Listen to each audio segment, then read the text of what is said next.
ಗಟ್ಟಿ ಕಾಳುಗಳು ಮಾತ್ರ ನಮ್ಮ ಜೊತೆ ಉಳಿಲಿ. ಈಗಾಗಲೇ ವೇದಿಕೆ ಮೇಲೆ ಕುಂತಿರುವಂತ ಎಲ್ಲ ಪರಮ ಪೂಜ್ಯರಿರ್ಬೋದು, ಅವರ ಆದಿಯಾಗಿ ರೈತ ಸಂಘದ ಎಲ್ಲ ಪದಾಧಿಕಾರಿಗಳು, ಎಲ್ಲ ಹಿರಿಯ ರೈತರಿಗೆ, ಯುವ ರೈತರಿಗೆ, ಮಹಿಳಾ ರೈತರಿಗೆ ಕೂಡ ಈ ಒಂದು ಕಾರ್ಯಕ್ರಮಕ್ಕೆ ಸ್ವಾಗತವನ್ನು ಬಯಸ್ತಾ, ಈ ಒಂದು ಕಾರ್ಯಕ್ರಮ ಅತ್ಯಂತ ಅಚ್ಚುಕಟ್ಟಾಗಿ ಇಲ್ಲಿಯವರೆಗೂ ಅಗಳು ಅನ್ನದ ಹಿಂದೆ ಸಾವಿರ ಕಾಣದ ಕೈಗಳ ಹಾಗೆ ಈ ಒಂದು ಕಾರ್ಯಕ್ರಮ ಯಶಸ್ವಿ ಆಗ್ಬೇಕಾದ್ರೆ ಹಲವಾರು ಜನರು ಇದಕ್ಕೆ ಪರಿಶ್ರಮ ಪಟ್ಟಾರ. ಅದರಲ್ಲಿರುವಂತ ಎಲ್ಲರಿಗೂ ಕೂಡ ನಾ ಮೊದಲನೇದಾಗಿ ತುಂಬ ಧನ್ಯವಾದಗಳು ಹೇಳ್ತೇನೆ. ಯಾಕಂತಂದ್ರ ಒಂದು ಸಣ್ಣ ಕಾರ್ಯಕ್ರಮ ಮಾಡ್ಬೇಕಾದ್ರೂ ಹಲವಾರು ಅಡಚಣೆಗಳು ಬರ್ತಾವ. ಅಂತ ಸಂದರ್ಭದಲ್ಲಿ ಎಲ್ಲ ಹಿರಿಯ ವಯಸ್ಸಿನ ಅಜ್ಜರು ಹಿಡ್ಕೊಂಡು, ಯುವಕರು ಹಿಡ್ಕೊಂಡು ಎಲ್ಲರೂ ಕೂಡ ಈ ಒಂದು ಮುತುವರ್ಜಿ ವಹಿಸಿ ಸುಮಾರು 10 ಗಂಟೆ ಆದ್ರೂ ಕೂಡ ಇಲ್ಲಿವರೆಗೆ ಕುಂತಿರಲ್ಲ. ನಿಮಗೂ ಮೊದಲನೇದಾಗಿ ನಾನು ತುಂಬ ಧನ್ಯವಾದಗಳು ಹೇಳ್ತಾ ಇದ್ದೀನಿ. ಈಗಾಗಲೇ ವೇದಿಕೆ ಮೇಲಿರುವಂತ ಎಲ್ಲರೂ ರೈತ ಸಂಘದ ಬಗ್ಗೆ ಯಾವ ರೀತಿ ಇರ್ಬೇಕನ್ನೋದೆಲ್ಲ ಮಾತಾಡಿದ್ರು. ಸುಮ್ಮನೆ ನಾನು ತಿಳಿದ ಮಟ್ಟಿಗೆ ನಾನು ಅಲ್ಪ ಬದಿಗೆ ಅಂತ ಹೇಳ್ತಾ ಸ್ವಲ್ಪ ಎರಡು ಮಾತಾಡ್ತೀನಿ. ಕೇವಲ ಒಂದು 5 ಬೇಡ 10 ನಿಮಿಷನ ಕಾರ್ಯಕ್ರಮ ಮುಗಿಸೋಣಂತೆ. ಯಾಕಂದ್ರೆ ಟೈಮ್ ಭಾಳ ಆಗ್ಯದ. ಈಗಾಗಲೇ ಮನ್ಯಾಗ ಅವರೆಲ್ಲ ರೊಟ್ಟಿ ಹಿಡ್ಕೊಂಡು ಕಾಯ್ಲಾಕತ್ತಿರ್ತಾರೆ. ನಮ್ಮ ವಿಜಯಪುರ ಜಿಲ್ಲೆಯ ಸಮಸ್ಯೆ ಯಾವ ರೀತಿ ಐತಪ್ಪ ಅಂತಂದ್ರ ಪಂಚ ನದಿಗಳ ಬೀಡು. ತಮ್ಗೆಲ್ಲ ಗೊತ್ತಿರ್ಬೇಕು, ಬಿಜಾಪುರ ಜಿಲ್ಲೆದೊಳಗೆ 5 ನದಿಗಳು ಹರಿಲಿಕತ್ತವ. ಆಲಮಟ್ಟಿ ಜಲಾಶಯ ನಮ್ಮದೇ ಬಿಜಾಪುರ ಜಿಲ್ಲಾದಾಗೆ ಐತೆ. ಅದು ಅಷ್ಟಿದ್ರೂ ಕೂಡ ನಮ್ಮ ರೈತರ ಸುಮಾರು ಲಕ್ಷಾಂತರ ಎಕರೆ ಭೂಮಿ ನಾವು ದಾನ ಮಾಡಿವಿ. ಅದಕ್ಕೆ ಅಂದ್ರೆ ಏನಪ್ಪಾ ಅಂತಂದ್ರೆ ನಮ್ಮ ಹಿರಿಯರು ಮುಂದಿನವರಿಗೆ ಆದ್ರೂ ಕೂಡ ಅನುಕೂಲ ಆಗ್ಲಿ, ನೀರಾವರಿ ಆಗ್ಲಿ, ಸಮಗ್ರ ನೀರಾವರಿ ಆಗ್ಲಿ ಅಂತ ಹೇಳಿ ಆಲಮಟ್ಟಿ ಜಲಾಶಯಕ್ಕೆ ಸಾವಿರಾರು ಎಕರೆ ಭೂಮಿಯನ್ನು ಕೊಟ್ಟಿವಿ ನಾವು. ತಮಗೆ ಗೊತ್ತಿರಲಿ, ಈಗಾಗಲೇ ನಮ್ಮ ಜಕರಾಯ್ ಸರ್ ಹೇಳಿದ್ರು, ಅವ್ರು ಇನ್ನೇಗೆ ಮಾತಾಡಿದ್ರಲ್ಲ, ಅವರು IAS KS ಕೋಚಿಂಗ್ ಮಾಡುವಂತ ಒಬ್ಬ ಪ್ರೊಫೆಸರ್. ಅವರು ರೈತ ಸಂಘದ ಸಿದ್ಧಾಂತಕ್ಕೆ ಮೆಚ್ಚಿ ಅದೇ ರೀತಿಯಾಗಿ ಹಲವಾರು ರಿಟೈರ್ಡ್ PSIಗಳು ಇರ್ಬೋದು, DYSPಗಳು, ಅವರು ಕೂಡ ಶಿಕ್ಷಕರು ಇರ್ಬೋದು, ಎಲ್ಲರೂ ಕೂಡ ರೈತ ಸಂಘಕ್ಕೆ ಬರ್ಲಕತ್ತಾರ. ಯಾಕಂತಂದ್ರೆ ತಮಗೆ ಗೊತ್ತಿರುವ ಹಾಗೆ ಈ ಭೂಮಿ ಒಳಗ 70% ರೈತರು ನಾವೇ ಇದೀವಿ ಕರೆ, ಆದ್ರೂ ಕೂಡ ನಮ್ಮಲ್ಲಿ ಒಗ್ಗಟ್ಟಿರ್ಲಾರ್ದಕ್ಕೆ ಇಷ್ಟೆಲ್ಲ ಸಮಸ್ಯೆಗಳು ಆಲಾಕತ್ತಾವ. ನಮ್ಮನ್ನ ರಾಜಕಾರಣಿಗಳು ಹೆಂಗ್ ಆಡ್ಸಾಕತ್ತಾರ ಅಂದ್ರ ಬರೀ ಕಿರುಬಳ್ನ್ಯಾಗ ಆಡ್ಸಾಕತ್ತಾರ. ಅವ್ರು ಏನ್ ಮಾಡಕತ್ತಾರ? ಕಿರುಬಳ್ನ್ಯಾಗ ಆಡ್ಸಾಕತ್ತಾರ. ಯಾವ ರೀತಿ? ಪಕ್ಷ ಹೆಸರ ಮೇಲೆ ಡಿವೈಡ್ ಮಾಡ್ತಾರ, ಜಾತಿ ಹೆಸರ ಮೇಲೆ ಡಿವೈಡ್ ಮಾಡ್ತಾರ, ಬಡವ ಶ್ರೀಮಂತ ಅಂತ ಡಿವೈಡ್ ಮಾಡ್ಲಕತ್ತಾರ. ಇಷ್ಟೆಲ್ಲ ಇದ್ರು ಕೂಡ ನಮ್ಮ ರೈತ ಏನ್ ಮಾಡ್ತಾನ? ಹಗಲು ರಾತ್ರಿ ಹೊಲ ಮನಿ ಅಂತ ಮಾಡ್ಕೊತ ಬರ್ತಾನ. ಬಟ್ ಬೆಳೆದಂತ ಬೆಳೆಗೆ ಸರಿಯಾದ ಬೆಲೆ ಬರ್ಲಾರ್ದಕ್ಕ ಆತ್ಮಹತ್ಯೆ ಕೂಡ ನಮ್ಮ ರೈತರು ಮಾಡ್ಕೊಳಕತ್ತಾರ. ಹೌದ್ರೆ? ತಾವೆಲ್ಲ ನೋಡ್ಬೋದು, ಪ್ರತಿ ವರ್ಷ ಸುಮಾರು 4-5 ಸಾವಿರ ಜನ ನಮ್ಮ ಕರ್ನಾಟಕದಲ್ಲೇ ಸಾಯ್ಲಕತ್ತೀವಿ ನಾವು ಆತ್ಮಹತ್ಯೆ ಮಾಡ್ಕೊಂಡು. ಯಾಕ? ಇದನ್ನು ತಡೆಗಟ್ಟಬೇಕಾದಂತ ಸರ್ಕಾರಗಳು ಸಂಪೂರ್ಣವಾಗಿ ವಿಫಲ ಹೋಗ್ಯಾವ. ಹೌದ್ರೆ? ನಮಗೇನ್ ಮಾಡಕತ್ತಾರ? ರೈತರಿಗಾಗಿ ಏನ್ ಮಾಡ್ಯಾರ? ಕೇವಲ ನೋಡಿ ನೀವು ಜಗಳಾಡಕತ್ತಾರ. ಅವ್ರು ಮೊನ್ನೆ ದಿನ ಬಜೆಟ್ ಅಧಿವೇಶನ ನಡೆದಿತ್ತು, ಕರ್ನಾಟಕಕ್ಕೆ ಬಜೆಟ್ ಮಾಡಿದ್ರು. ಅವರು ಫ್ರೀ ಸ್ಕೀಮ್ ನಾವು ಯಾರು ಕೇಳಿದ್ದೇವ್ರಿ? ನಮ್ಗೆ ಅವಶ್ಯಕತೆ ಇತ್ತಾ? ಫ್ರೀ ಬಸ್ ಮಾಡಿದ್ರು, ಫ್ರೀ ಅಕ್ಕಿ ಮಾಡಿದ್ರು, ಏನೇ ಇರ್ಲಕ್ಕ ನಾವು ಯಾರು ಕೂಡ ಇಷ್ಟು ದಿನ ಏನು ಉಪವಾಸ ಬಿದ್ದಿದ್ದಿಲ್ಲ, ಮುಂದೂ ಕೂಡ ಉಪವಾಸ ಬೀಳ್ತಿದ್ದಿಲ್ಲ. ಈ ದೇಶವನ್ನ ಸುಮಾರು 100 ವರ್ಷಗಳ ಕಾಲ ಹಿಂದೆ ಹಾಕಿದಂಥದ್ದು ಈ ಫ್ರೀ ಸ್ಕೀಮ್ ಯಾವ ಹೇಳಕತ್ತಾರ. ಅವರು ಅಭಿವೃದ್ಧಿ ಯಾವ್ಯಾವ ಆಗಂಗಿಲ್ಲ, ಇನ್ನೂ 5 ವರ್ಷ ಆಗಂಗಿಲ್ಲ. ಇದು ಸುಮಾರು ಒಂದು 10, 20, 30 ವರ್ಷ ಹಿಂದಕ್ಕೆ ಹೋಗ್ಬಿಡ್ತದೆ ನಮ್ಮ ಸರ್ಕಾರ, ನಮ್ಮ ಭಾರತ ದೇಶ ಆ ಲೆವೆಲ್ದಾಗ ಬಂದು ನಿಂತು. ಅದಕ್ಕೆ ಒಂದು ಸಣ್ಣ ವಿಜಯಪುರ ಜಿಲ್ಲೆದೇ ಮಾತಾಡೋಣ, ಇಡೀ ಬೇಡ, ಇಡೀ ದೇಶ ಬೇಡ. ನಮ್ಮ ವಿಜಯಪುರ ಜಿಲ್ಲೆಯಲ್ಲಿ ಆಲಮಟ್ಟಿ ಜಲಾಶಯ ನಮ್ಮದೇ ಐತಿ. ಸಾವಿರಾರು ಎಕರೆ ಭೂಮಿ ಹೋದ್ರೂ ಕೂಡ ನಮಗಿನ್ನೂ ಸಂಪೂರ್ಣವಾಗಿ ನೀರಾವರಿ ಆಗಿಲ್ಲ. ಆಲಮಟ್ಟಿ ಜಲಾಶಯ ಯಾವಾಗ ಮಾಡ್ಯಾರಿ? 1964 ಭೂಮಿ ಪೂಜೆ ಮಾಡ್ತಾರ. ಅದು ಒಂದು ಯೋಜನೆ ಆಗ್ಬೇಕಪ್ಪ ಅಂತಂದ್ರ ಮ್ಯಾಕ್ಸಿಮಮ್ 5 ವರ್ಷನಾಗ ಮುಗಿಸ್ಬೇಕದು. 5 ವರ್ಷನಾಗ ಮುಗಿಸ್ಬೇಕು ಅಂತದ್ ಇವತ್ತಿನ ದಿನ ಸುಮಾರು 60 ವರ್ಷ ಆದ್ರೂ ಕೂಡ ಆಲಮಟ್ಟಿ ಜಲಾಶಯ ಇನ್ನೂ ಮುಗಿಸಾಗ್ತಾ ಇರಲಿಲ್ಲ. ಸಂಪೂರ್ಣವಾಗಿ 524 ಮೀಟರ್ ಎತ್ತರಕ್ಕೆ ಆಗ್ಬೇಕಪ್ಪ ಅಂತಂದ್ರ ಇನ್ನೂ 1 ಲಕ್ಷ ಕೋಟಿ ರೂಪಾಯಿ ರೊಕ್ಕ ಬೇಕಾಗುತ್ತೆ. ಇವ್ರೇನಂತಾರ? ನಂಬಲ್ ರೊಕ್ಕಿಲ್ಲ, ನಿಂಬಲ್ ರೊಕ್ಕಿಲ್ಲ ಅಂತ ಹೇಳಿ ಬಿಜೆಪಿ ಅವ್ರು ಕಾಂಗ್ರೆಸ್ ಮೇಲೆ ಹಾಕ್ತಾರೆ, ಕಾಂಗ್ರೆಸ್ನವ್ರು ಬಿಜೆಪಿ ಮೇಲೆ ಹಾಕಿ ಜಗಳ ಆಡಿ ಮನೆಗೆ ಹೊಂಟಾರ. ಒಟ್ಟಾರೆ ಟೈಮ್ ಪಾಸ್ ಮಾಡೋದು ನಡೆದದ.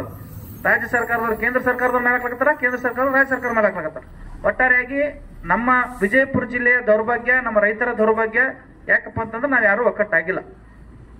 ಇನ್ನು ಎರಡನೇದಾಗಿ ಹೇಳ್ಬೇಕಪ್ಪ ಅಂತಂದ್ರ ಕೂಡಿಗೆ NTPC, ಅದಕ್ಕೂ ಕೂಡ ಸುಮಾರು 100 ಎಕರೆ ಭೂಮಿ ಕಳ್ಕೊಂಡಿವು. NTPC ಒಳಗೆ ಏನಾಗ್ತದ್ರಿ? ವಿದ್ಯುತ್ ರೆಡಿ ಆಗ್ತದ. ಆದ್ರೂ ಕೂಡ ನಮ್ಮ ರೈತರಿಗೆ ವಿದ್ಯುತ್ ಸಿಗಾಗ್ತಾ ಇರಲಿ. ಇವತ್ತು ಮತ್ತೆ ಅದಕ್ಕೆ ನಾವು ಹೋರಾಟ ಮಾಡಬೇಕು, ಆಫೀಸ್ ಚಾವಿ ಹಾಕಬೇಕು. ಇಂಥ ಪರಿಸ್ಥಿತಿ ಒಳಗೆ ನಾವು ಅದೀವಿ. ಇನ್ನ NTPC ಆದ ನಂತರ ಈಗ ನೋಡಿ, ನೀವೆಲ್ಲ ನೋಡ್ಬೋದು, ಇಲ್ಲಿ ದೊಡ್ಡ ದೊಡ್ಡ ವಿಂಡ್ ಫ್ಯಾನ್ಗಳು ಬರ್ಲಕತ್ತಾವ, ಗಾಳಿ ಫ್ಯಾನ್ಗಳು. ನಮ್ಮ ರೈತರಿಗೆ ನಾ ದಯವಿಟ್ಟು ಕಳಕಳಿಯಿಂದ ವಿನಂತಿ ಮಾಡ್ಕೊಳಕತ್ತೀನಿ, ಆ ವಿಂಡ್ ಫ್ಯಾನ್ ಇಂದ ನಮ್ಗೆ ಯಾರಿಗೂ ಉಪಯೋಗ ಇಲ್ಲ. ನಾವು ಈಗಿನ ಸಂದರ್ಭದೊಳಗೆ ರೊಕ್ಕ ಬರಕತ್ತಾವ, ನಮ್ಗೆ ಎಕರೆಗೆ 5 ಲಕ್ಷ ಕೊಡ್ತಾರೆ, 10 ಲಕ್ಷ ಕೊಡ್ತಾರೆ ಅಂತ ಆಸೆ ಮಾಡಿದೆವು ಅಂದ್ರೆ ಮುಂದಿನ ದಿನಮಾನದಾಗ ಈ ಭಾಗದೊಳಗೆ ಬೆಳೆನೇ ಬೆಳೆಯಂಗಿಲ್ಲ, ನೀರು ಬರಂಗಿಲ್ಲ. ಅಲ್ಲಿ ಏನದ ಅತ್ಯಂತ ಹೆಚ್ಚು ಹೀಟ್ ಕ್ರಿಯೇಟ್ ಆಗ್ತದ. ಅದಕ್ಕಂದ್ರ ಕಾವಾಗಿ ಭೂಮಿಯಲ್ಲಿರುವಂತ ಎಲ್ಲ ಲವಣಾಂಶಗಳು ಸಾಯ್ತಾವ, ಜೀವಾಣುಗಳು ಸಾಯ್ತಾವ. ಒಂದು ಸಣ್ಣ ಯಾವ ಇದು ತರ ಬೆಳೆಯಂಗಿಲ್ಲ. ಅದ್ರಾಗ ಅಂತ ಸಂದರ್ಭ ಬಂದು ಒದಗ್ತಾವ. ಅದಕ್ಕೆ ದಯವಿಟ್ಟು ವಿಚಾರ ಮಾಡ್ರಿ. ಇವತ್ತು ನೀವು ಏನಾದರೂ ಭೂಮಿ ಮಾರಿದ್ರಪ್ಪ ಅಂತಂದ್ರೆ ಮುಂದಿನ ದಿನಮಾನಕ್ಕೆ ನಮಗೆ ತಿನ್ನಕ್ಕೆ ಒಂದು ಬಗಸಿ ಅಕ್ಕಿ ಸತ್ಯಕ್ಕೆ ಸಿಗಂಗಿಲ್ಲ ಅಂತ ಪರಿಸ್ಥಿತಿ ನಿರ್ಮಾಣ ಆಗ್ತದೆ. ಇನ್ನು ಎರಡನೇದು ಅಂತಂದ್ರೆ ವಿಂಡ್ ಫ್ಯಾನ್ ಆಯ್ತು. ಇನ್ನು ಎಲ್ಲಿ ಬೇಕಲ್ಲಿ ಸೋಲಾರ್ಗಳನ್ನು ಮಾಡ್ಲಕತ್ತಾರ. 100 ಎಕರೆ 500 ಎಕರೆ 1000 ಎಕರೆ ಗಟ್ಟಲೆ ಸೋಲಾರ್ಗಳನ್ನು ಮಾಡ್ಲಕತ್ತಾರ. ಇವು ಏನೇ ಇವತ್ತಿನ ದಿನ ಉದ್ಯೋಗಗಳು ತಂದ್ರು, ದೊಡ್ಡ ದೊಡ್ಡ ಇಂಡಸ್ಟ್ರಿ ತಂದ್ರು ಕೂಡ ನಮ್ಮ ಯಾವ ರೈತರಿಗೂ ಕೂಡ ಅನುಕೂಲ ಆಗಂಗಿಲ್ಲ.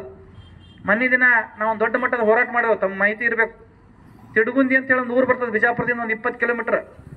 ತಿಡುಗುಂದಿ ಒಳಗ 1203 ಎಕರೆ ಚಲೋ ಎರಿ ಭೂಮಿ ಅದಾವ, ಫಲವತ್ತಾದ ರೈತರ ಭೂಮಿಯನ್ನ ಕೈಗಾರಿಕೆ ಮಾಡಕ್ ಹೊಂಟಾರ.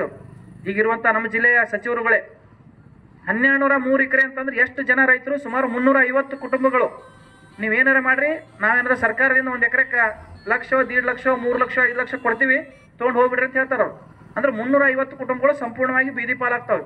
ಏನಾಗ್ತದ್ರಿ? 3 ಲಕ್ಷ ಒಂದು ತಿಂಗಳದ ಖಾಲಿ ಆಗೋಕ್ಕೋ 3 ಲಕ್ಷ ರೂಪಾಯಿ ಏನೂ ಆಗಂಗಿಲ್ಲ, ಎಕಡೆ ಸಾಲಂಗಿಲ್ಲ.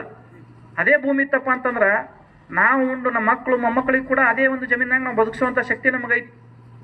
ಆದ್ರೆ ಏನಾಗದ, ನಮ್ಮ ರಾಜಕಾರಣಿಗಳು ಸಂಪೂರ್ಣವಾಗಿ ನೀರು ಕೊಡಾಕ್ತಾ ಇರಲಿಲ್ಲ. ತಮಗೆಲ್ಲ ಗೊತ್ತಿರೋ ಹಾಗೆ ಕಳಪೆ ಬೀಜಗಳು ಎಲ್ಲಿ ಗೊತ್ತಿರೋರಿ ಬರೀ ಡೂಪ್ಲಿಕೇಟ್. ಮೊನ್ನೆ ದಿನ ತೊಗರಿ ಸಲಿಂದ ಎಲ್ಲರೂ ಹೋರಾಟ ಮಾಡಿದ್ರೆ ಡೂಪ್ಲಿಕೇಟ್ ಬೀಜ ಬಿತ್ತೀವಿ ಅಂತ ಹೇಳಿ ಕೊಟ್ಟಾರ, ಸರ್ಕಾರದವ್ರು ಕೊಟ್ಟಾರ ಅಂತೇಳಿ ದೊಡ್ಡ ಮಟ್ಟದ ಹೋರಾಟ ಮಾಡಿದೆವು. ಆದ್ರೂ ಕೂಡ ಸರ್ಕಾರ ತಲೆ ಕೆಡಿಸ್ಕೊಳ್ಳಿಲ್ಲ. ನಾವು ಏನದ ಮನವಿ ಮುಂದೆ ಕಳಿಸಿವ್ರಿ ಅಂತ ಹೇಳ್ಕೊತ ಕೂತ್ರು. ಡೂಪ್ಲಿಕೇಟ್ ಬೀಜ ಸಿಕ್ತು, ಡೂಪ್ಲಿಕೇಟ್ ಗೊಬ್ಬರ ಸಿಕ್ತು, ಡೂಪ್ಲಿಕೇಟ್ ಔಷಧ ಸಿಕ್ತು. ಇಷ್ಟೆಲ್ಲ ನಡ್ಬರಕ ಏನ್ರಿ ಮಳೆಯರೆ ಹೆಚ್ಚು ಬಂದಿರ್ತದ, ಇಲ್ಲ ಮಳೆಯರೆ ಕಡಿಮೆ ಆಗಿರ್ತದ. ಹಲವಾರು ಸಮಸ್ಯೆಗಳ ಮಧ್ಯೆ ಕರೆಂಟಿನ ಸಮಸ್ಯೆ ಬಗ್ಗೆ ಇನ್ನು ಹೇಳಿದ್ರಲ್ಲ ಕಾಕಾರ, ಮೊದಲೆಲ್ಲ ಎಲ್ಲರೂ ಕುಡ್ಕೊಂಡು ಒಂದು ಮನಿ ತರ ಇತ್ತು ನಮ್ಮ ಊರುಗಳು. ಇವ್ರ ಮನ್ಯಾಗ ರಾಶಿ ಇತ್ತಂದ್ರೆ ಎಲ್ಲರೂ ಕುಡ್ಕೊಂಡು ರಾಶಿ ಮಾಡ್ತಿದ್ರಿ, ನಮ್ಮ ಮನ್ಯಾಗ ಇದ್ರೆ ಎಲ್ಲರೂ ಕುಡ್ಕೊಂಡು ನಮ್ಮ ಮನೆ ರಾಶಿ ಮಾಡ್ತಿದ್ರು. ಮದುವೆಗೂ ಮನಿಗಳು ಹಂಗೆ ಇದ್ದು ಮೊದಲೆಲ್ಲ. ಇವಾಗ ಏನಾಗ್ಯದ, ಎಲ್ಲ ಕಮರ್ಷಿಯಲ್, ರೊಕ್ಕ ಕೊಡ್ಬೇಕು ಬರ್ತೀವಿ ನಾವು.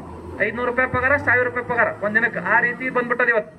ಅಂತ ಸಂದರ್ಭದೊಳಗ ಇಷ್ಟೆಲ್ಲಾ ಕಷ್ಟ ಕಾರ್ಪಣ್ಯಗಳ ನಡ್ಬರ್ಕ ನಾವೇನ್ ಮಾಡಕತ್ತೀವಿ, ಇವತ್ತಿನ ದಿನ ಕೂಡ ಕೃಷಿ ಬಿಟ್ಟಿಲ್ಲ, ಯಾರು ಬಿಡಂಗಿಲ್ಲ. ಯಾಕಂತಂದ್ರ ನಮ್ಮ ರೈತರ ಅಷ್ಟು ದೊಡ್ಡ ಮನಸ್ಸಿನವ್ರ ಇದೀವಿ ನಾವು.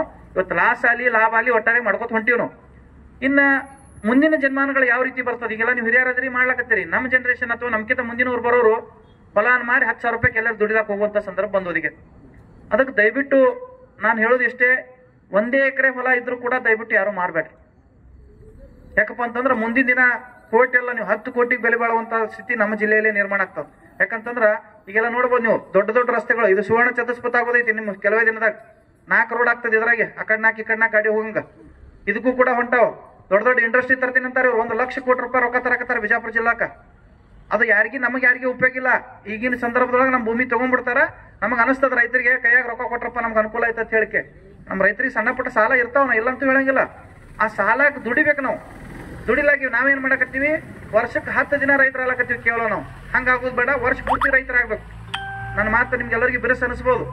ವರ್ಷಕ್ಕೆ 10 ದಿನ ರೈತರು ಹೆಂಗಪ್ಪ ಅಂತಂದ್ರ, ಟ್ರ್ಯಾಕ್ಟರ್ ಬಂದವ, ಕಾಕ ಹೇಳಿದ್ನಲ್ಲ ಟ್ರ್ಯಾಕ್ಟರ್ ಬಂದವ, ಫಸ್ಟಿಗೆ ಹರಗಿಸೋದು, ಗಳೆ ಹೊಡಿದು, 1-2 ಸಲ ಎಣ್ಣೆ ಹೊಡಿದು, ರಾಶಿಗೆ ಹೋಗೋದು, ಮುಗಿದು 10 ಸಲ ಆಗ್ಬಿಡ್ತದೆ. ಚೆರಗ ಹೊಡಕ್ಕೆ ಮುಗಿರ್ತೀವಿ ಭಾಳ. ಹಂಗಾಗೋದು ಬೇಡ. ನಮ್ಮ ಭೂಮಿಯಲ್ಲಿ ಕೃಷಿಯ ಜೊತೆಗೆ ಹಲವಾರು ಉಪ ಉತ್ಪನ್ನಗಳನ್ನು ಮಾಡ್ಬೋದು ನಾವು. ಮೊದಲೆಲ್ಲ ನೀವೆಲ್ಲ ಮಾಡಿರಿ, ಹಿರಿಯರ ಮಾಡ್ಕೊತ ಬಂದಿರಿ. ನೀವು ಮಾಡಿದ್ದೆ ನಾವು ಹೇಳ್ಬೇಕಾಗ್ತದೆ, ಹೊಸದೇನಲ್ಲ. ಕೇವಲ ಒಂದು ಬೆಳೆ ಬೆಳಿಬೇಡ್ರಿ, ಬಹುವಾರ್ಷಿಕ ಬೆಳೆಗಳನ್ನು ಬೆಳೀರಿ. ಆಮೇಲೆ ಏಕದಳ ಬದಲಿ ದ್ವಿದಳ, ಅದನ್ನೆಲ್ಲ ಸಮ್ಮಿಶ್ರವಾಗಿ ಒಂದೇ ಹೊಲದೊಳಗ 2-3 ಬೆಳೆಗಳನ್ನು ಬೆಳಿಬೇಕು. ಅದೇ ರೀತಿ ಗಿಡಗಳನ್ನು ಹಚ್ಚ್ರಿ. ಆಮೇಲೆ ಅದ್ರ ಜೊತೆಗೆ ಪಶು ಸಂಗೋಪನೆ, ಈಗೆಲ್ಲ ಸರ್ಕಾರದಿಂದ ಬಹಳ ಯೋಜನೆಗಳದಾವ್. ಕುರಿ ಸಾಕಾಣಿಕೆ, ಮೀನುಗಾರಿಕೆ, ಹೈನುಗಾರಿಕೆ, ಕೋಳಿ ಸಾಕಾಣಿಕೆ. ಅಂದ್ರೆ ಮೊದಲೆಲ್ಲ ನಮ್ಮವ್ರು ಮಾಡ್ಕೋತೆ ಬಂದಿವಿ. ಈಗೇನಾಗ ನಾವು ಹೈಟೆಕ್ ಆಗ್ಬಿಟ್ಟಿವಿ. ಮೊದಲೆಲ್ಲ ನಮ್ಮ ಮನೆಗಳೆಲ್ಲ ಹೆಂಡಿರಾಡಿ ಸಾರಿಸೋದು, ಈಗ ಸಿಮೆಂಟ್ ಮನಿ ಬಂದಾವ ಅಂತ ಹೇಳಿ ಯಾರೋ ನಮ್ಮ ಕೈ ಹೊರಸ್ ಮಾಡ್ಕೋತಾ ಇರಲಿಲ್ಲ. ಹಿಂಗಾಗಿ ಸಾಲ ಆಲಕತ್ತವ, ಸಾಲ ಆಗಿದ್ದಕ್ಕೆ ಆತ್ಮಹತ್ಯೆ ಆಲಕತ್ತವ. ಅದಕ್ಕೆ ದಯವಿಟ್ಟು ನನ್ನ ಕಳಕಳಿ ವಿನಂತಿಯಪ್ಪ ಅಂತಂದ್ರೆ, ಮನೆಯೊಳಗೆ 4 ಮಂದಿ ಇದ್ದಾರೆ ಅಂದ್ರೆ 4 ಮಂದಿ ದುಡಿಬೇಕು. ದಯವಿಟ್ಟು ತಪ್ಪು ತಿಳ್ಕೊಬೇಡ್ರಿ ಯಾರು. 4 ಮಂದಿ ಇದೀವಿ ಅಂದ್ರೆ 4 ಮಂದಿ ದುಡಿಬೇಕು. ದಿನಕ್ಕೆ 500-500 ರೂಪಾಯಿ ನಾವು ಹೆಂಗಾರ ಮಾಡಿ ಒಟ್ಟು ದುಡಿದು ತಂದು ಕೊಡುವಂತ ಒಂದು ವ್ಯವಸ್ಥೆ ಆಗ್ಬೇಕು. ನಮ್ಮ ಹೊಲಗೊಳದಾಗೆ ದುಡಿವು ನಾವು.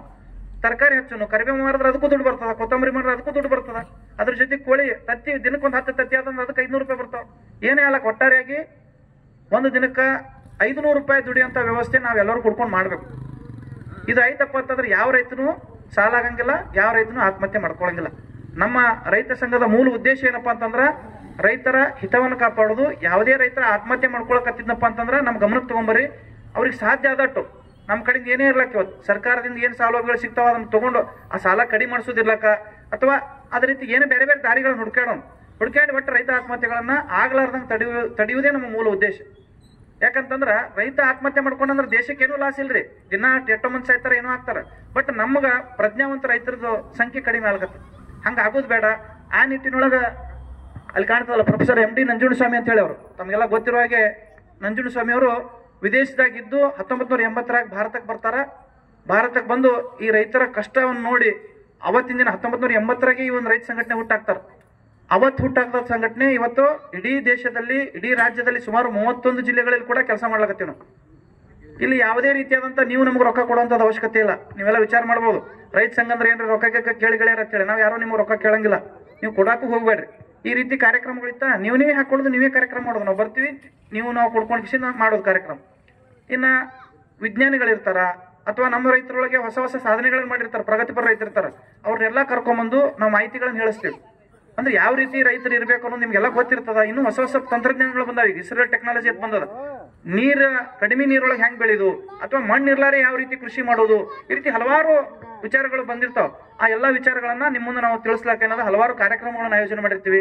ವಿಚಾರ ಸಂಕಿರಣಗಳಿರ್ತಾವ, ತತ್ವಜ್ಞಾನಿಗಳು ಬಂದಿರ್ತಾರ, ಅವ್ರ ಕಡೆಯಿಂದ ಹೇಳಿಸ್ತದ. ಇನ್ನು ಈ ರೀತಿ ಹಿರಿಯ ರೈತರು, ಪ್ರಗತಿಪರ ರೈತರು ಅವ್ರ ಕಡೆಯಿಂದ ಮಾಹಿತಿ ಕೊಡಿಸೋದು. ಈಗ ತಮ್ಮ ಗಮನಕ್ಕೆ ಇನ್ನೊಂದು ವಿಚಾರ ಹೇಳ್ತೀನಿ. ನಾಳೆ ಬರ್ತಕ್ಕಂತ ಮೇ ಒಳಗ 7, 8, 9ನೇ ತಾರೀಕು ಬಿಜಾಪುರದೊಳಗೆ ಒಂದು ಸಮಾವೇಶ ಮಾಡಕತ್ತೀವಿ. ರೈತ ಸಂಘದಿಂದ ನಿಮ್ಮದೇ ಕಾರ್ಯಕ್ರಮ, ನಮ್ದಲ್ಲದ ನಿಮ್ಮದೇ ಕಾರ್ಯಕ್ರಮ, ನೀವು ಕೊಡ್ಕೊಂಡು ಕಾರ್ಯಕ್ರಮ ಮಾಡೋದು. ಆ ಕಾರ್ಯಕ್ರಮ ಹೆಂಗಪ್ಪ ಅಂತಂದ್ರೆ 7ನೇ ತಾರೀಕು ಬೆಳಗ್ಗೆ 10 ಗಂಟೆ ಸಿದ್ದೇಶ್ವರ ಗುಡಿದಿಂದ ಬೃಹತ್ ರೈತ ಶೋಭಾಯಾತ್ರೆ ಬರ್ತದ. ಆ ಒಂದು ಕಾರ್ಯಕ್ರಮಕ್ಕೆ ನಾಡಿನ 13 ಮಂದಿ ಸ್ವಾಮೀಜಿಯವರು ಅದಕ್ಕೆ ಡೇಟ್ ಕೊಟ್ಟಾರ. ಮೊನ್ನೆದು ಮುಗುಳ್ಕೋಡಪ್ಪ ಅವ್ರು ಬರ್ಲಾಕತ್ತಾರ, ಆಮೇಲೆ ಇಲ್ಲಿ ಹುಲ್ಜಂತಿ ಮಾಳಿಂಗರಾಯರು ಬರ್ಲಾಕತ್ತಾರ, ಅದ್ರ ಜೊತೆ ಕೂಡಲ ಸಂಗಮ ಅಪ್ಪಾಜಿ ಅವರು, ಗದಗದೊಳಗೆ ಒಬ್ಬರು ಕಪ್ಪತ್ತು ಕುಟ್ಟದ ಮಹಾಸ್ವಾಮೀಜಿ ಅಂತದಾರ, ಶಿವಕುಮಾರ ಸ್ವಾಮೀಜಿ ಅಂತೇಳಿ. 80,000 ಎಕರೆ ಭೂಮಿ ಅಲ್ಲಿ ಆಯುರ್ವೇದಿಕ್ ಔಷಧಿಗಳದಾವ್. ಅದನ್ನ ಇವತ್ತಿನ ದಿನ ಸರ್ಕಾರ ಹಟ್ಟಿ ನಾವು ಕಬ್ಬಣ ತೆಗಿತೀವಿ ಅಂತ ಹೊಂಟಾರ. ಅದ್ರ ವಿರುದ್ಧ ದೊಡ್ಡ ಮಟ್ಟದ ಒಂದು ಹೋರಾಟ ಮಾಡಿ ಹೌದನ್ಸ್ಕೊಂಡವ್ರು. ಆಲ್ರೆಡಿ 70-80 ವರ್ಷ ದಾಟದಂತ ಸ್ವಾಮೀಜಿ ಅವರು ಈ ಒಂದು ಉಳಿಸ್ಕೊಂಡು ಹೋಗ್ಬೇಕು ಔಷಧಿ ಸಸ್ಯಗಳಂತೇಳಿ ದೊಡ್ಡ ಮಟ್ಟದ ಹೋರಾಟ ಮಾಡ್ಲಾಕತ್ತಾರ. ಈ ರೀತಿ ಹಲವಾರು ಸ್ವಾಮೀಜಿಯವರು ಬರ್ಲಾಕತ್ತಾರ. ಅದ್ರ ಜೊತೆಗೆ ತತ್ವಜ್ಞಾನಿಗಳು, ವಿಜ್ಞಾನಿಗಳು ಬಂದು ವಿಚಾರಗೋಷ್ಠಿ ಮಾಡ್ತಾರೆ ನಿಮ್ಮ ಜೊತೆ. ಇನ್ನ ಯಾವ ರೈತರು ವಿಜಯಪುರ ಜಿಲ್ಲೆಯಲ್ಲಿ ಸುಮಾರು 13 ತಾಲೂಕು ಬರ್ತಾವ. ಪ್ರತಿ ತಾಲೂಕಿನಿಂದ ಇಬ್ಬರಿಗೆ ನಾವೇನದ ಪ್ರತಿ ವರ್ಷ ನೇಗಿಲಿಗೆ ಪ್ರಶಸ್ತಿ ಅಂತ ಕೊಡ್ತೀವಿ. ನಾವು ರೈತ ಸಂಘದಿಂದ ಕೊಡ್ಲಾಕತ್ತೀವಿ. ಆ ಒಂದು ಪ್ರಶಸ್ತಿ ಕೂಡ ನಿಮ್ಮಲ್ಲಿ ಯಾರಾದ್ರೂ ಇದ್ರಂದ್ರೆ ನಮ್ಗೆ ತಿಳಿಸಿದ್ರಪ್ಪ ಅಂತಂದ್ರೆ ಅವ್ರಿಗೂ ಕೂಡ ನಾವು ಪ್ರಶಸ್ತಿ ಕೊಡುವಂತ ಒಂದು ವ್ಯವಸ್ಥೆ ಮಾಡ್ತೀವಿ. ಇನ್ನ ಅಲ್ಲಿ ಏನದ ಅಂತಂದ್ರೆ ನಮ್ಮ ಅಗಳ ಹೇಳಿದ್ರಲ್ಲ ಕಾಕಾರ, ಟ್ಯಾಕ್ಟ್ರಿ ಆಗ್ಯದ, ಎತ್ತಿನ ಗಾಡಿ ಹೋಗ್ಯಾವ, ಹಂತಿ ಪದ ಹೋಗ್ಯಾವ. ನಾವು ಪ್ರತಿಯೊಂದಕ್ಕ ಹಾಡ ಕಟ್ತಿದ್ದೇವೆ. ಮೊದಲ ರಾಶಿ ಮಾಡಾಕತ್ರ ಒಂದು ಎಲ್ಲದಕ್ಕೂ ಒಂದು ಹಾಡ ಇದ್ವಲ್ಲ, ಅದಕ್ಕೆ ಆ ಹಳಿಯ ಒಂದು ಸಂಪ್ರದಾಯ ಮುಗಿಬಾರ್ದು ಅಂತ ಹೇಳಿ ಆ ಒಂದು ಕಾರ್ಯಕ್ರಮದಲ್ಲಿ ಹಳಿ ಸಂಪ್ರದಾಯಗಳನ್ನ ನಾವು ಮರುಕಳಿಸುವಂತ ಹಂತಿಪದ ಅಥವಾ ಈ ಶ್ರೀಕೃಷ್ಣ ಪಾರಿಜಾತ, ರೈತರಿಗೆ ಸಂಬಂಧಪಟ್ಟ ಎಲ್ಲಾ ಒಂದು ಕಾರ್ಯಕ್ರಮಗಳನ್ನ ಸಾಯಂಕಾಲ ಇಟ್ಕೊಂಡಿದ್ವಿ. ಅದಕ್ಕೆ ದಯವಿಟ್ಟು ಆ ಒಂದು ಕಾರ್ಯಕ್ರಮಕ್ಕೆ ನೀವೆಲ್ಲರೂ ಬರಬೇಕು. 3 ದಿವಸ ಕಾರ್ಯಕ್ರಮ ಐತಿ, 3 ದಿವಸ ನೀವು ಅಲ್ಲಿ ಇರ್ಬೇಕು. ಇದು ಒಂದು ವಿಚಾರ. ಇನ್ನು ರೈತ ಸಂಘಟನೆ ಯಾಕೆ ಮಾಡ್ಬೇಕು ಅಂತ ಹೇಳಿ ಇಷ್ಟವರೆಗೆ ಎಲ್ಲರೂ ಮಾತಾಡ್ಯಾರ. ಒಂದು ಒಕ್ಕಟ್ಟಿರ್ತದೆ, ಇಲ್ಲಿ ಜಾತ್ಯತೀತವಾಗಿರ್ತದೆ. ಯಾವುದೇ ಜಾತಿ ಇರಲ್ಲ, ನಾವು ಜಾತಿ ಕೇಳಂಗಿಲ್ಲ. ನಮ್ಮ ರೈತ ಸಂಘದ ಒಂದು ಫಾರ್ಮ್ ಒಳಗೆ ನಾವು ಜಾತಿ ಕಲಮೆ ಇಟ್ಟಿಲ್ಲ. ಯಾವುದೇ ಜಾತಿ ಇರಲಿ, ರೈತಪ್ಪ ಅಂತಂದ್ರೆ ಜಾತ್ಯತೀತವಾದಂತವ. ಇನ್ನು ಪಕ್ಷಾತೀತ, ನಮಗೆ ಪಕ್ಷ ಅವಶ್ಯಕತೆ ಇಲ್ಲ. ಬಿಜೆಪಿ, ಕಾಂಗ್ರೆಸ್, ಜೆಡಿಎಸ್ ಮತ್ತೊಂದು ಮಗದೊಂದು ಯಾವುದೂ ಬೇಕಾಗಿಲ್ಲ. ಎಲ್ಲರೂ ಕೂಡ್ಕೊಂಡು ನಾವೇನದ ರೈತ ಕುಲದವರು. ನೀವು ಚುನಾವಣೆ ಬಂದಂತ ಸಂದರ್ಭದಲ್ಲಿ ನೀವು ಬೇಕಾದ್ರಿಗೆ ಹಾಕ್ರಿ, ಬಟ್ ಓಟ್ ಹಾಕಿರಪ್ಪ ಅಂತಂದ್ರ ಅವನ ಕಡೆಯಿಂದ ಕೆಲಸ ತೊಗೊಳಾರೆ ಬಿಡಬೇಡ್ರಿ. ನಿಮ್ಮ ವೈಯಕ್ತಿಕ ಅಂತಲ್ಲ, ನಿಮ್ಮ ಊರಿಗೆ ಏನ್ ಬೇಕಾಗಿದೆ ಕೆಲಸಗಳನ್ನ ತಗೊಳ್ಳುವಂತ ವ್ಯವಸ್ಥೆ ಮಾಡ್ರಿ. ಇನ್ನು ನಾವು ಏನದ ಬಡವ ಶ್ರೀಮಂತ ಅನ್ನೋದು ನೋಡಂಗಿಲ್ಲ.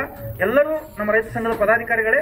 ಇಲ್ಲಿ ನಮ್ಮ ಮೂಲ ಉದ್ದೇಶ ಏನಪ್ಪಾ ಅಂತಂದ್ರೆ ಸರ್ಕಾರಿ ಯೋಜನೆಗಳನ್ನ ನಿಮಗೆ ತಲುಪಿಸೋದು, ಮಾಹಿತಿಗಳನ್ನ ತಲುಪಿಸೋದು. ಅದೇ ರೀತಿಯಾಗಿ ಹೇಳಿದ್ರಲ್ಲ, ಹಲವಾರು ರೈತರಿಗೆ ಯಾವುದೇ ರೀತಿ ಸಮಸ್ಯೆ ಆಯ್ತಪ್ಪ ಅಂದ್ರೆ ಇಲ್ಲೇ ಕಾಕಾರದೇ ರೀ, ನಿಮ್ಗೆ ಗೊತ್ತಿರ್ಬೇಕು. ಕಾಕಾರದು KEBದು TC ಸುಟ್ಟಿತ್ತವ್ರು. TC ಸುಟ್ರೆ ಇಲ್ಲ 3,000 ರೂಪಾಯಿ ಕೊಡಬೇಕಂತ ಹೇಳಿ 3 ಎಷ್ಟು ಇಸ್ಕೊಂಡ್ರು ರೊಕ್ಕ ಅವ್ರ ನಿಮ್ ಕಡೆಯಿಂದ? 2,000 ರೂಪಾಯಿ ಇಸ್ಕೊಂಡ್ರು. ಅಂತ ಸಂದರ್ಭದಲ್ಲಿ ನಾವೇನದ ಬಿಜಾಪುರದೊಳಗ KEB ಆಫೀಸ್ ಮುಂದೆ ಹೋರಾಟ ಮಾಡಿದಂತ ಸಂದರ್ಭದಲ್ಲಿ ಅವ್ನ ಕಡೆಯಿಂದ ಕಾಲು ಬಿದ್ದು ಹೊಳ್ಕೊಡಕ್ ಬಂದ ಅವ್ರು ಇಸ್ಕೊಂಡಂತ ರೊಕ್ಕ. ಯಾಕಂತಂದ್ರೆ ನಾವು ಲಂಚ ಮುಕ್ತ ಮಾಡಕತ್ತೀವಿ. ಯಾಕಂದ್ರೆ ಮೊದಲೇ ಮಾತ್ರ ರೈತರ ಹತ್ರ ದುಡ್ಡಿಲ್ಲ. ಅಂತ ಸಂದರ್ಭದಲ್ಲಿ ಒಟ್ಟಾರೆಯಾಗಿ ಲಂಚ ಕೊಡ್ಲಾರ್ದೆ ನಾವು ಕೆಲಸ ಮಾಡ್ಕೋಬೇಕು. ಇನ್ನು ರೈತರಿಗೆ ಯಾವುದೇ ರೀತಿ ಅನ್ಯಾಯ ಆಗ್ಲಾರ್ದಂಗ ಕರೆಂಟ, ನೀರ, ಬೀಜ, ಗೊಬ್ಬರ, ಸರ್ಕಾರದಿಂದ ಯಾವ್ಯಾವ ಯೋಜನೆಗಳದಾವ ಇದನ್ನೆಲ್ಲ ತಿಳಿಸಿಕೊಡುವಂತ ಒಂದು ಸಣ್ಣ ಪ್ರಯತ್ನ ನೀವು ಎಲ್ಲರೂ ಕೊಡ್ಕೊಂಡು ಮಾಡೋಣ.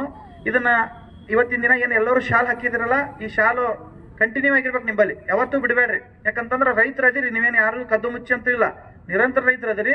ಈ ಶಾಲ್ ಹಾಕಿದ್ರಪ್ಪ ಅಂತಂದ್ರೆ ನಿಮಗೊಂದು ಶಕ್ತಿ ಬರ್ತದೆ. ಅಂದ್ರೆ ನೀವು ರೈತ ಸಂಘದ ಪದಾಧಿಕಾರಿಗಳಂತ ಹೇಳಿ ಪ್ರತಿದಿನ ನೀವು ಹೇಳೋದು ಅವಶ್ಯಕತೆ ಇಲ್ಲ. ಆಮೇಲೆ ನೀವು ಎಲ್ಲೇ ಕಾರ್ಯಕ್ರಮಗಳು, ಹೋರಾಟಗಳು ಇದ್ದವಪ್ಪ ಅಂತಂದ್ರೆ ನಾವು ವಾಟ್ಸಪ್ ಗ್ರೂಪ್ಗಳನ್ನು ಮಾಡಿದೀವಿ, ಅಲ್ಲಿ ಹಾಕಿರ್ತೀವಿ.